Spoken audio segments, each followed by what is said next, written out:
درود دوست من، چطوری؟ به طور کلی هر فردی که بتونه این سوالی که میپرسم رو با جواب بله جواب بده یه دیوونه و یک آدم خطرناکیه. دورش به خط بزن. تو میتونی یه فردی رو بکشی و یک قتلی رو انجام بدی؟ آیا قادر به این امر هستی یا نه؟ این سوالیه که یکی از 3 قاتل زنجیره‌ای مرموز و وحشتناک جهان از مأمور پلیس حین اعترافاتش ازش پرسیده. تد باندی، یا بهتر بگم تئودور رابرت باندی، که تو این ویدیو قراره که با هم دیگه در مورد این فرد بیشترتر حرف بزنیم و زندگی نامش رو هم دیگه بررسی بکنیم و مهمتر از همه‌شون چند تا از ترسناکترین و معروفترین پرونده جنایی های این مرد رو با هم دیگه بررسی بکنیم. لایک، کامنت، ساب، یادت نره لوسانسکین.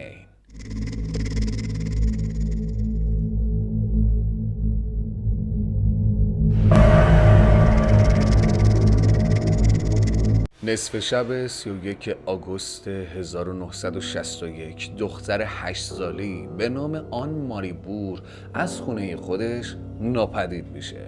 دقیقاً در اون شبی که ماری توی رخت خواب خودش خوابیده بوده، یه پسر زیرک و سریع اون رو میدزده و ناپدیدش میکنه. اون شخص ناشناس کسی نیست جز تئودور باندی 14 ساله خودمون. درسته، تد باندی.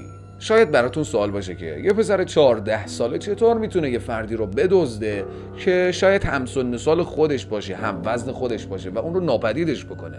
بله، تئودور باندی ما چنین شخصی بوده. این رو هم براتون بگم، زمانی که ماری دزدیده شده بوده مادر و خواهر ماری هم توی خونه بودند و از سر نخهایی که وجود داشته اتاق باز، رد پای دزد و جلوی در هم باز بوده و قفلی هم وجود نداشته. از سر نخهایی بوده که وجود داشته. با اینکه اولین قربانی شناخته شده تد باندی در سال 1974 کشته شد، اما این دلیل نمیشه، چون تد به قتل‌های قبل‌تر از این تاریخ هم اعتراف کرده بوده. با اینکه تد باندی در چند مایلی خونه ماری بور زندگی میکرد شکی نیست، اما چطوری اونو پیدا کرده؟ باندی ممکنه هنگام بازدید از خونه عموش که در همسایگی خانواده بور زندگی میکرد با آن ماری بور ملاقات داشته و اون رو دزدیده و به قتل رسونده. جالبه نه؟ بله؟ خانم کارول؟ درسته، خودم هستم. از اداره پلیس با شما تماس گرفته شده. در خدمتم. دوست دارم در مورد شکایتی که داشتید بدونم. آها، بله. پاییز سال 1974 بود. یه فرد خوشتیپ و خوشگلی با ماشین جلوی من ایستاد و به من گفت شخصی قصد دستبرد زدن به ماشین من رو داشته و من باید باهاشون به اداره پلیس بیام. در حین رفتن به اداره پلیس بودیم که متوجه شدم در سمت من دستگیره نداره و من یهو دلهره گرفتم و ترسیدم و اون مرد یه لحظه تفنگشو در آورد و رو من کشید و تهدید به مرگ کرد و من به سختی تونستم از این مهلکه در برم و خودم رو نجات بدم. خانم کارول اولین و آخرین قربانی نجات یافته باندی هستش. تا اینجا درست گفتم؟ آره. خب 4 ساعت بعد از یه قتل ناموفق، باندی یه زنی رو به خاطر خشمگینی و یه قتل ناموفق که ناراحته به قتل میرسونه.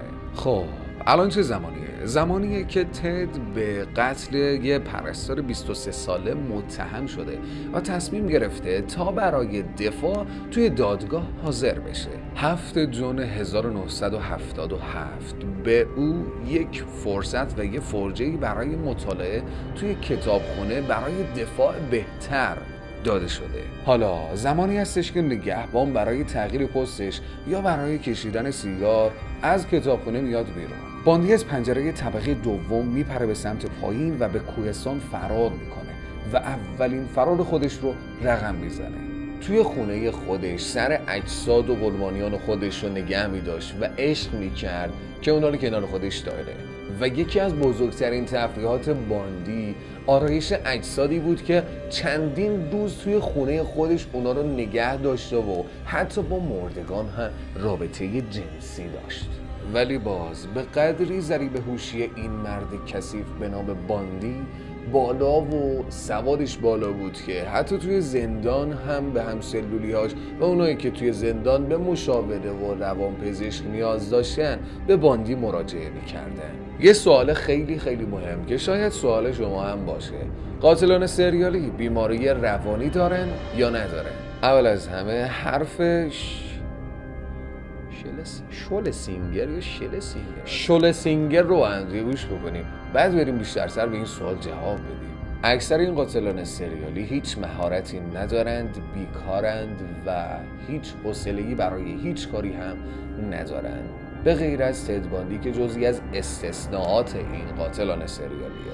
اما یه حرف تاثیرگذار: نه همه قاتلان سریالی بیماری روانی دارند و نه همه بیماران روانی قاتلان سریالی هستند.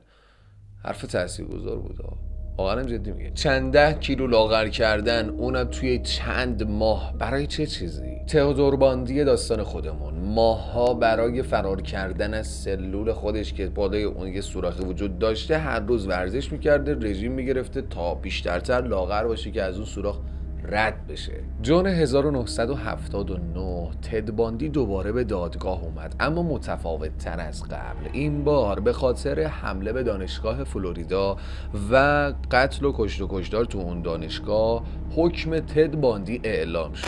تئودور باندی به اعدام با صندلی الکتریکی محکوم شد و با حضور سران کشور به تعداد 41 نفر در اتاق اعدام ساعت 7 صبح در 24 ژانویه سال 1989 بالاخره اعدام شد. با اینکه باندی به طور تقریبی گفته میشه 37 الی 40 نفر زن و دختر رو به قتل‌های وحشتناکتر و دردناکتری واگذار کرده، اما باز تعداد این قتل‌ها واضح و قطعی نیست.